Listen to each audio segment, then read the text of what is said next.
La epístola que el apóstol Pablo escribe a Romanos a partir del capítulo 1, versículo 1, dice: Pablo, siervo de Jesucristo, llamado y apóstol, apartado para el evangelio de Dios, el cual antes él había prometido mediante sus profetas en las santas escrituras, respecto a su Hijo que nació según la carne, de la descendencia de la casa de David, que fue manifestado como el Hijo de Dios con poder y por el Espíritu Santo, que resucitó de entre los muertos, Jesucristo, Señor nuestro, por quien recibimos la gracia y el apostolado entre todos los gentiles, para que ellos obedezcan mediante la fe de su nombre, de entre quienes ustedes también son llamados por medio de Jesucristo,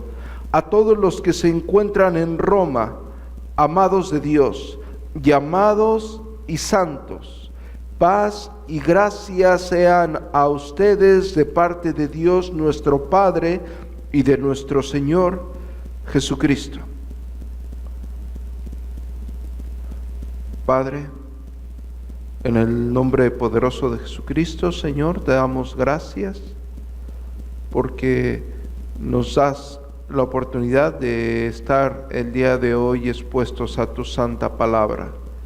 Señor, en tu misericordia y en tu gracia, te pedimos que lo que se exponga el día de hoy sea para la edificación de tu santa iglesia, que cada uno de nosotros sea confrontado, exhortado mediante tu santa escritura, que tu Santo Espíritu obre en cada uno de nosotros con el único fin de que tu bendito y glorioso evangelio sea conocido y que nuestras vidas sean edificadas para alabanza de la gloria de tu gracia.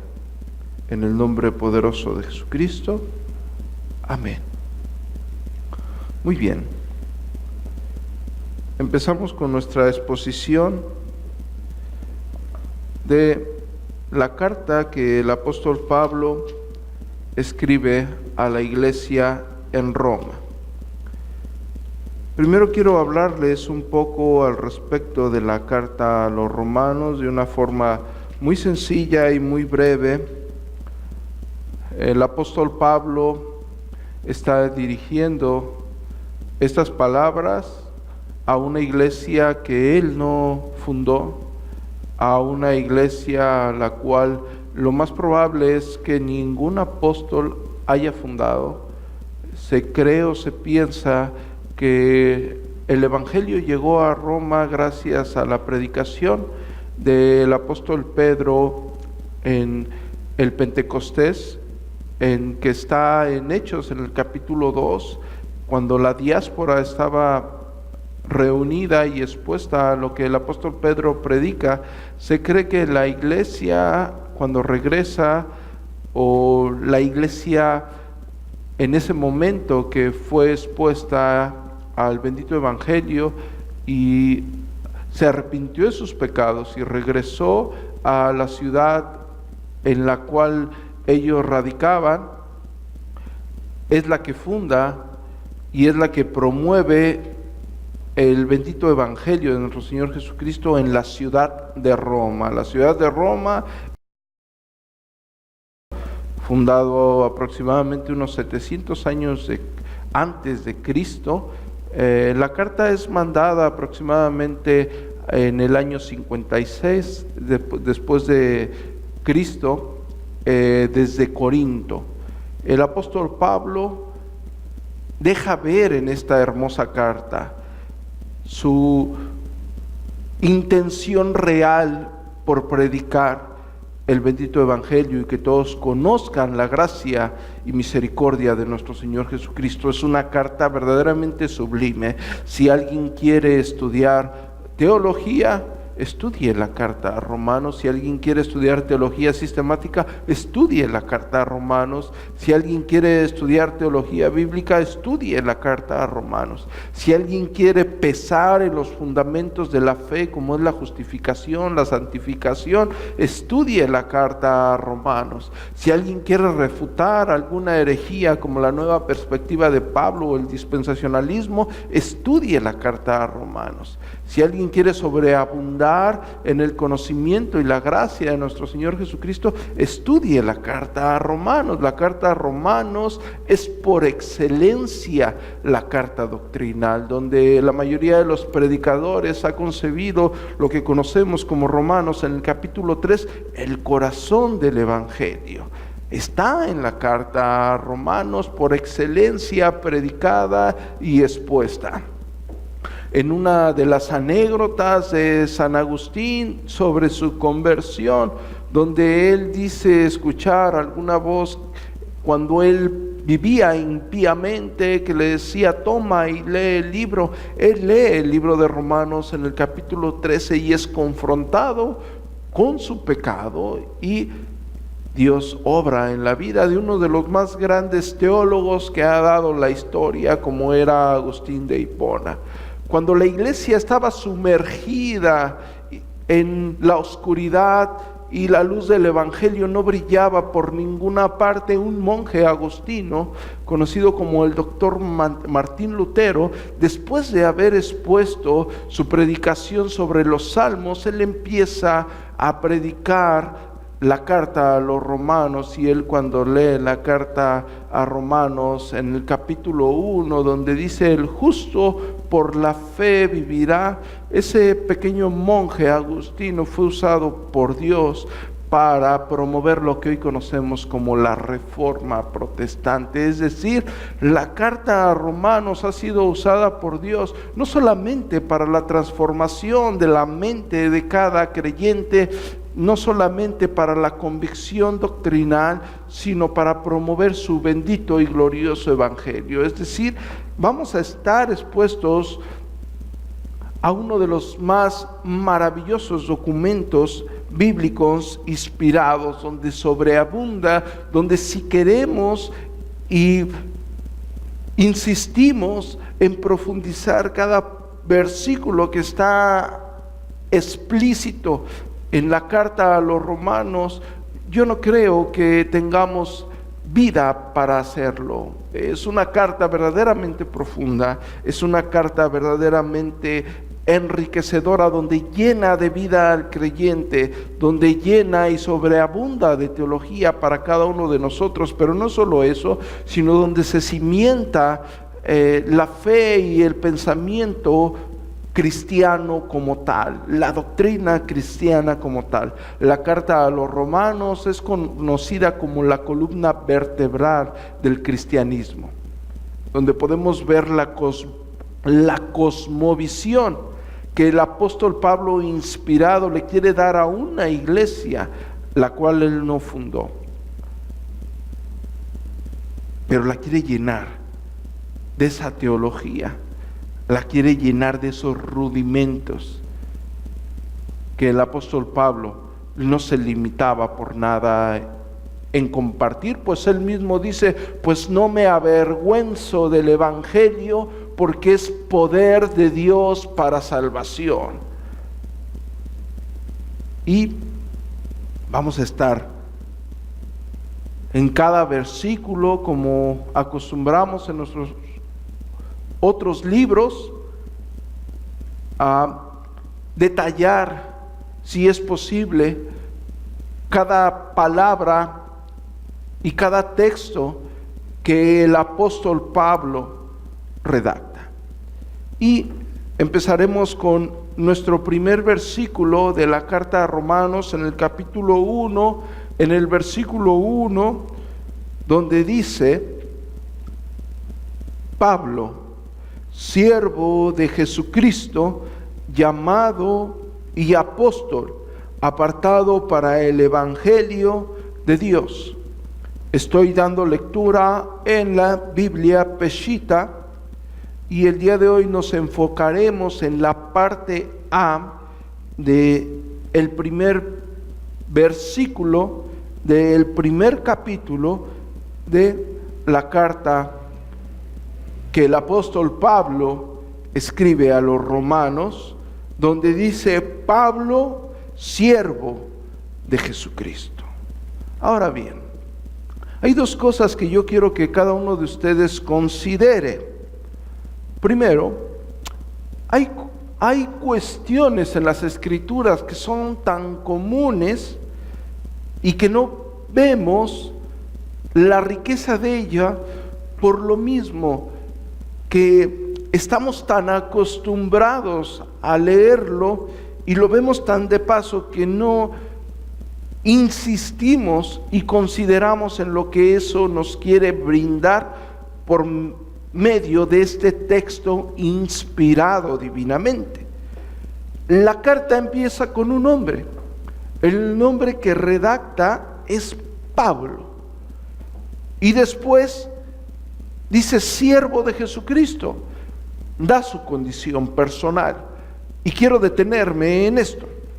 Cuando nosotros hablamos del apóstol Pablo, hablamos de aquel hombre que primero persiguió a la iglesia de Cristo, de aquel hombre que primero fue un perseguidor y un asesino de la iglesia de Jesucristo, pero aquel hombre que fue llamado por nuestro mismo Señor cuando iba camino a Damasco y que fue transformado por el poder del Espíritu Santo mediante la gracia y gloria de nuestro Señor Jesucristo. Si nosotros vemos las redacciones, nosotros podemos, sin temor a equivocarnos, que no es sino hasta el capítulo 13 del libro que Lucas escribe, que conocemos como Hechos de los Apóstoles, que es ahí donde se le empieza a llamar a Saulo de Tarso Pablo. Cuando nuestro Señor Jesucristo le llama, cuando él va camino a Damasco, le dice: Saulo, Saulo, ¿por qué me persigues? Y encontramos que en la redacción está implícito en primera instancia el nombre de Saulo, Saulo de Tarso. No es sino que es llamado al primer viaje misionero cuando encontramos en la redacción del libro de Hechos que se le llama Pablo. ¿Qué sucede con esta transformación o este cambio aparente de nombre? Primero, hay dos comentarios que han sido a través de la historia fundamentales acerca de esto que estamos detallando. Primero que nada, se cree dentro de los comentarios más resaltados, como es San Agustín, se cree que Pablo usa el nombre de Pablo porque en latín Pablo es pequeño. Y Pablo está haciendo a su alusión humilde, a su condición de humillación, de sumisión a nuestro Señor. Y Agustín quiere recalcar y resaltar que Pablo, en su mismo nombre, quiere recalcar lo que Dios ha hecho con su vida y lo que él se estima a sí mismo ante los ojos de Dios. Ahora bien, Orígenes deja ver que dentro de la historia, en aquella época, era muy común que las personas tuviesen dos nombres. En esta situación vemos que el apóstol Pablo era un hombre de nacionalidad judía. Es decir, él era hebreo de hebreos, como lo deja visto en la carta que escribe a Filipenses en el capítulo 3. Él tenía una nacionalidad judía, era hebreo, era de la tribu de Benjamín, era fariseo. Y Saulo o Saúl era un nombre muy común para los hebreos. Pero el apóstol Pablo era un ciudadano romano, tenía ciudadanía romana. Y el nombre Pablo o Paulos, porque Roma promovía el latín, Pablo era un nombre muy común entre los romanos. Entonces, el apóstol Pablo siempre tuvo esos dos nombres, es decir, Pablo como ciudadano romano y Saulo dentro de su nacionalidad judía. Y en la redacción, a partir del primer viaje misionero, vemos que el apóstol Pablo, lo que era Saulo de Tarso, ahora el apóstol Pablo usa como nombre de pila, como nombre base dentro de su apostolado, el nombre de Pablo, pequeño dentro de su condición, la cual siempre hizo énfasis dentro de todas sus redacciones y dentro de todo el trabajo que él hace a nuestro Señor. Como lo deja visto en Efesios, en el capítulo 3, en el versículo 8, donde dice que él es el menor de todos los santos. Y en Primera de Corintios, en el capítulo 15, verso 9, él dice que él es el más pequeño de todos los apóstoles. La condición que que es característica del apóstol Pablo dentro de su humildad, dentro de su misión y sumisión, no haciéndose más a todos, sino servicial y útil a la iglesia de Cristo en todas partes. Si bien ya hemos visto que el apóstol Pablo se identifica como Pablo a una iglesia que él no fundó y que él mismo aclara que él no funda en cimiento ajeno, el apóstol se identifica como Pablo y luego deja ver su condición como persona. Él no se exalta a sí mismo, él no quiere vanagloriarse a sí mismo. Él dice: Pablo, siervo de Jesucristo. Si ustedes ponen un poco de atención a todo lo que el Antiguo Testamento enseña, a cómo a través de los siglos las costumbres dentro de las redacciones de cada escrito, hay una peculiaridad en base a que cada escritor quería dejar asentado su descendencia. Si nosotros vamos a Isaías en el capítulo 1, versículo 1, dice Isaías, hijo de Amos. Si vamos a Jeremías, en su misma introducción, en el capítulo 1, versículo 1, dice Jeremías, hijo de Hilcías. Si vamos a Ezequiel en el capítulo 1, en el versículo 3, dice Ezequiel, hijo de Buzi. Si vamos a Oseas en el capítulo 1 hace lo mismo. Joel, hijo de Petuel. Sofonías, hijo de Cusi. Ageo, hijo de Salatiel. Y esto lo vemos como un patrón dentro de las cartas del Antiguo Testamento. Cuando a alguien se le pregunta por su nombre, por la identificación de la persona, se le preguntaba de quién era hijo, cuáles eran sus padres, cuál era su descendencia. El apóstol Pablo, según Filipenses en el capítulo 3, del versículo 4 al 8, el apóstol Pablo estima todo eso como pérdida por amor a Cristo. Todo esto lo ha estimado como pérdida: su nacionalidad, su énfasis de ser hebreo, de hebreos, circuncidado al 8º día, de la secta de los fariseos. Él estima todo eso como pérdida por amor al conocimiento de Cristo, por amor a su Señor.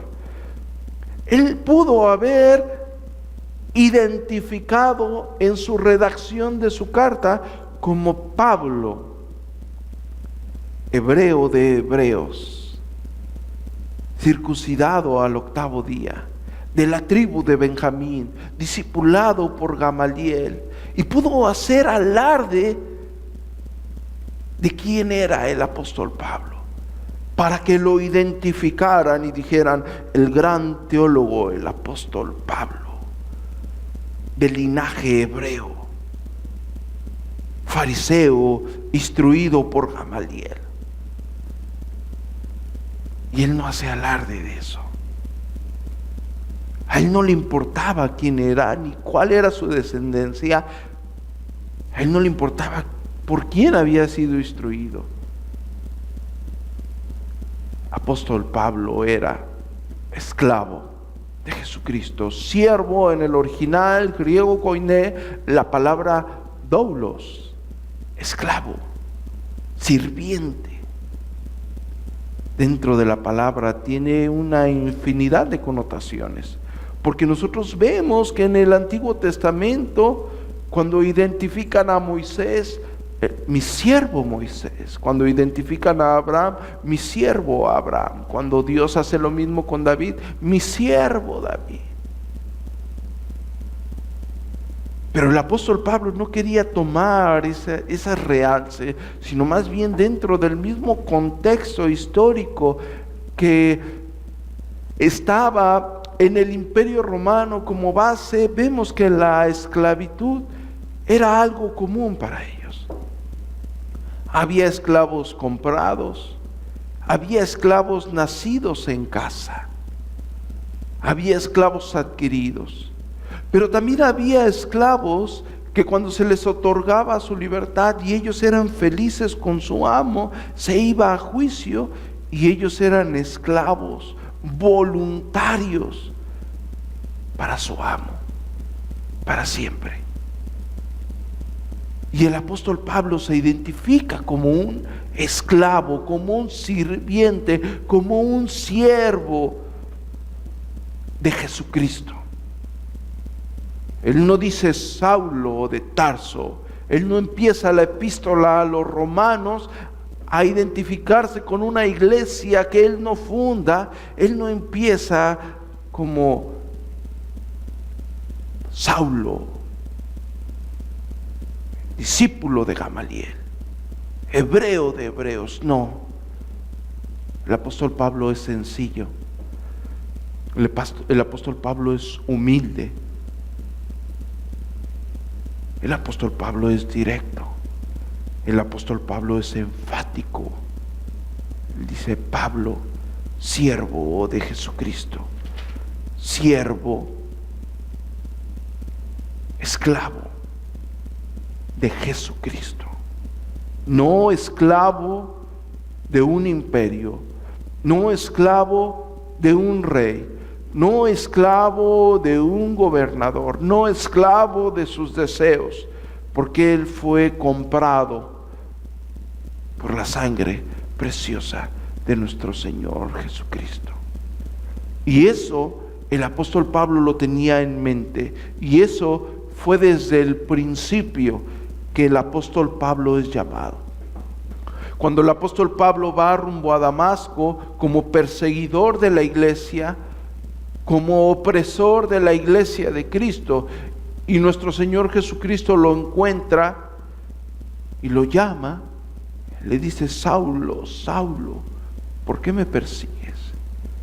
Y el apóstol Pablo le dice: Señor.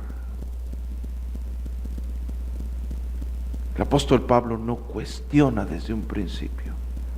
El apóstol Pablo tuvo desde los anales de su conversión que él era un sirviente y que Jesucristo era el Señor de gloria.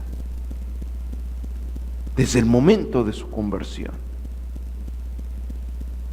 siervo, sirviente de Jesucristo, sirviente de aquel que me llamó, sirviente de aquel que me compró en la cruz del Calvario, sirviente de aquel que vino a morir para el perdón de nuestros pecados, sirviente de la esperanza viva que todos conocían, sirviente de aquel que fue predicado por todo el Mediterráneo. El apóstol Pablo así se identifica. No tomen estas palabras de Pablo en su humillación y en su deseo y en su énfasis de compartir el bendito evangelio, la gracia y la gloria de nuestro Señor Jesucristo. No lo tomen como se realza hoy en día como el siervo del Señor. No, siervo en servicio, en servidumbre a la iglesia. El apóstol Pablo abandonó todo lo estimó como pérdida por amor a Cristo. El apóstol Pablo de todo sufrió por amor a Cristo en servicio a su santa iglesia. No puede haber amor desbordante para el Señor sin servicio a su santa iglesia. No lo hay, no existe. Y el apóstol Pablo dio ejemplo de eso. Amo a mi Señor porque Él entendía de su vileza y de la gracia del Señor a su vida. Y lo vamos a ver en la redacción de todas sus cartas, y lo vamos a ver en el énfasis que Él hace, muertos en delitos y pecados. Él hace ese énfasis, muerto en el pecado. Él hace el énfasis de la depravación total del hombre, del ser caído, de la necesidad de redención, de la necesidad de que Cristo en la cruz del Calvario lo reconciliase con Dios. Él hace énfasis en ello. Quiero que me acompañen a 1 de Corintios en el capítulo 7, versículo 23, por favor.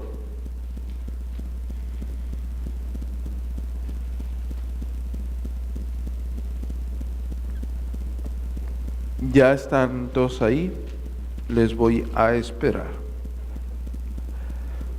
1 de Corintios, en el capítulo 7, en el versículo 23, el apóstol Pablo le está haciendo una exhortación a la iglesia en Corintios y dice: porque por precio fueron comprados, no se conviertan en esclavos de los hombres. Hermanos míos, cada quien en la condición en la cual fue llamado, así quédese para con Dios. Por precio, dice el apóstol Pablo, fueron comprados. Y el precio que vale cada uno de nosotros es el precio de la sangre del Cordero, la sangre del Hijo de Dios. El apóstol Pablo entendió eso, que fue comprado con la sangre de Cristo, del Cristo prometido, del Mesías prometido, del que fue a la cruz, del que está redactado desde Génesis en el capítulo 3, verso 15, el prototipo del Evangelio, el pacto de gracia. El apóstol Pablo entendía que fue comprado, entendía la magnitud de eso, de su llamado eterno. Siervo de Jesucristo, sirviente de Jesucristo, esclavo de Jesucristo, servidor de Jesucristo. Soy un servidor. Se entregó completo a la obra el apóstol Pablo. El apóstol Pablo no hacía caprichos, hoy no hago esto, mañana sí. No, el apóstol Pablo se entregó de una forma desbordante al servicio a Dios, a su santa iglesia, a la predicación del evangelio, a la enseñanza doctrinal. Quiero que me acompañen a la misma carta, pero en el capítulo 6, por favor, en el versículo 19. El apóstol Pablo se sigue dirigiendo a la iglesia en Corinto. ¿O no saben que su cuerpo es templo del Espíritu Santo que mora en ustedes, a quien han recibido de Dios y que no se pertenecen a sí mismos, por cuanto fueron comprados por precio. Glorifiquen pues a Dios con su cuerpo y con su espíritu, los cuales pertenecen a Dios. Repito, el apóstol Pablo les está diciendo que no se pertenecen a sí mismos. Ya no se pertenecen ustedes a sí mismos. El apóstol Pablo no solamente lo predicaba de labios para afuera. El apóstol Pablo lo predicaba en su vida. El apóstol Pablo ya no se pertenecía a sí mismo. Él era un esclavo de Jesucristo. Era un sirviente de Jesucristo. Entregado a la obra, entregado a aquel que lo redimió, que lo rescató. Entendió que fue rescatado de su vana manera de vivir. Entendió que fue la gracia y la misericordia de Dios en su vida. Porque él mismo escribe, inspirado divinamente, que no es del que quiere ni del que corre, sino de quien Dios tiene misericordia. Y él entendía eso. Él se expone su condición personal a la iglesia romanos, su presentación a la iglesia que estaba en Roma, la cual, recalco, él no fundó. Él se quiere proyectar como lo que internamente él conoce que es, como su condición. Él ya no se pertenece a sí mismo, sino es un esclavo de aquel que lo compró con precio en la cruz del Calvario. Él es un esclavo de aquel que los llamó de las tinieblas a su luz admirable. Él es un esclavo de aquel que por gracia lo redimió. Él es un esclavo de Jesucristo, del Mesías, del glorioso Señor y Salvador que estuvo en esta tierra y que murió para el perdón de nuestros pecados. Por eso Él dice y hace un énfasis profundo en su introducción, queriendo aclarar y resaltar la gloria de su Salvador, porque Él no se pone por encima.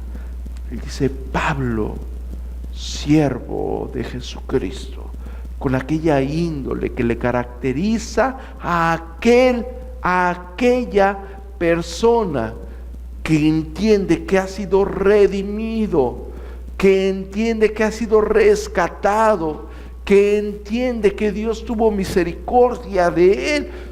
Dice: Pablo, siervo, sirviente de Jesucristo, sirviente, esclavo de aquel que vino a la cruz, del Mesías prometido. Expone la condición que tiene que tener cada uno de nosotros en todas las áreas de nuestra vida. Expone la condición de aquella persona que reconoce verdaderamente su naturaleza pecaminosa por la gracia de Dios. Expone la condición de aquella persona que verdaderamente ha sido sellada con el Santo Espíritu de Dios. Porque ya no nos pertenecemos a nosotros mismos. Ya no vivo yo, mas Cristo vive en mí, dice el apóstol Pablo. He sido comprado con la preciosa sangre del Cordero. No hay nada que se le iguale a eso. No hay nada, absolutamente nada en esta tierra que se le iguale a la gloria y la grandeza del bendito Evangelio, a la buena nueva de salvación, a la cruz de Cristo, a la gloria de Cristo. Por eso el apóstol se presenta como servidor, como esclavo, como siervo. Pablo, siervo de Jesucristo, el Rey de gloria. Él no es servidor de hombres. Al apóstol Pablo lo que menos le interesa es agradar al hombre. El apóstol Pablo sabe para quién trabaja, porque el apóstol Pablo sabe a quién predica y de quién recibirá su recompensa.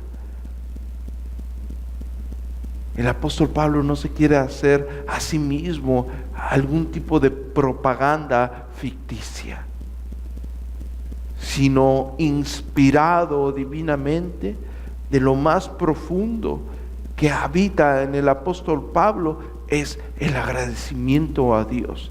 Y cuando alguien está agradecido, no solamente lo dice de labios para afuera, sino que nuestra vida profesa aquello de lo cual estamos agradecidos.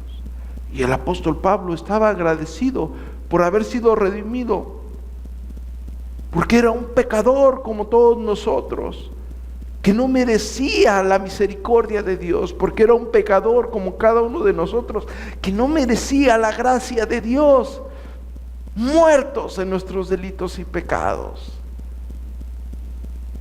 sin ninguna posibilidad de agradar a Dios, donde rechazamos su bendita ley, donde rechazamos sus ordenanzas, y Dios en su misericordia, a pesar de ello, extiende su benevolencia a la vida del ser pecador, a la vida de aquella persona que aborrece su santidad. El apóstol entendía eso. El apóstol entendía que fue la misericordia de Dios a su vida. Y él dedica toda su vida al servicio de nuestro Señor. Él no dedica nada más un miércoles, él no dedica nada más el domingo. Él dedicó toda su vida a aquel que lo compró en la cruz del Calvario. Él se hace a sí mismo siervo porque entiende, agradecido a Dios, lo que significa que Dios haya tenido misericordia de él. Siervo de Jesucristo, Pablo, el apóstol, el llamado a ser apóstol, el gran misionero, teólogo y predicador. Si hay alguien que conocía las Escrituras de una forma profunda, era el apóstol Pablo. Si hay alguien que conocía el Evangelio de una forma profunda, era el apóstol Pablo. Si hay alguien que entendía lo más profundo, era el apóstol Pablo. Y él nos exalta a sí mismo como si tuviese de qué exaltarse. Si no entiende su humillación, entiende que fue la misericordia de Dios a su vida, entiende que fue la gracia. Entiende que fue la gracia de un Dios santo a la vida de un ruin pecador. Y él, en su introducción, al principio de la epístola, él enfatiza su condición personal. Pablo, siervo de Jesucristo. Amén.